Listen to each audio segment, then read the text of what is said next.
안녕하십니까. 오늘은 마태복음 13장 10절에서 13절의 말씀으로 비유를 설명하신 첫 번째라는 제목으로 하나님의 말씀을 나누고자 합니다.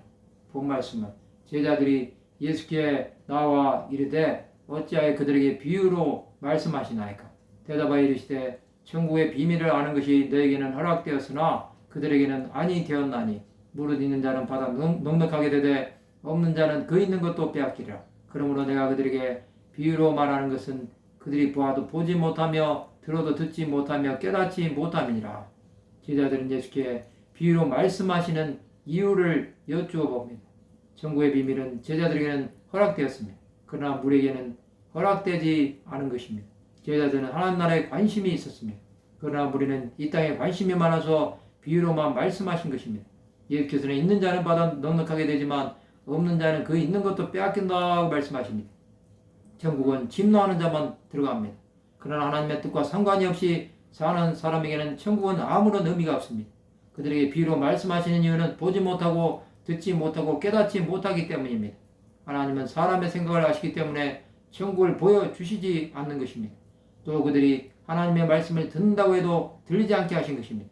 하나님의 말씀은 들어도 들리지 않으면 그 마음에 변화가 일어날 수 없습니다. 그 결과로 깨닫지 못하고 떠나버리게 되는 것입니다. 예수 앞에 나왔던 무리는 하나님의 말씀을 알지 못했습니다. 그들은 예수 그리스도의 기적과 표적과 이적을 보았습니다. 그러나 알지 못하고 자신들의 생각대로 산 것입니다. 수많은 무리가 이렇게 살다가 예수를 떠났습니다. 예수를 믿는 것은 이처럼 어려운 것입니다. 예수 앞에 나왔다고 해도 하나님의 말씀을 듣지 않으면 아무런 소용이 없습니다. 그들은 하나님의 말씀을 천국 가기 위한 방편으로밖에 생각하지 않은 것입니다. 그러나 하나님의 뜻대로 살지 않는 자들에게는 하나님의 말씀은 액세서리에 불과할 것입니다. 그들은 하나님의 말씀보다는 자신의 삶이 기준이 되어 버린 것입니다. 이렇게 사는 사람에게는 하나님의 함께하심이 없는 것입니다. 우리는 하나님의 말씀을 보고 듣고 깨달아야 합니다. 이렇게 되지 않으면 하나님의 말씀은 귀한 것이지만 무용지물이 될 수밖에 없습니다. 이방인처럼 하나님의 말씀에 기준이 없다면 아무것도 생각하지 못할 것입니다. 주의 말씀은 내 발의 등이요 내 길의 빛이 되시는 것입니다. 천국을 알지 못하고 행한 이들은 하나님께서 인도하시는 대로 살지 않았습니다.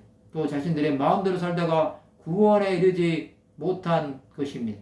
그러나 예수 그리스도의 제자들은 끝까지 주 예수를 따름으로 구원에 이른 것입니다. 우리는 오직 예수 한 분만 바라보아야 합니다.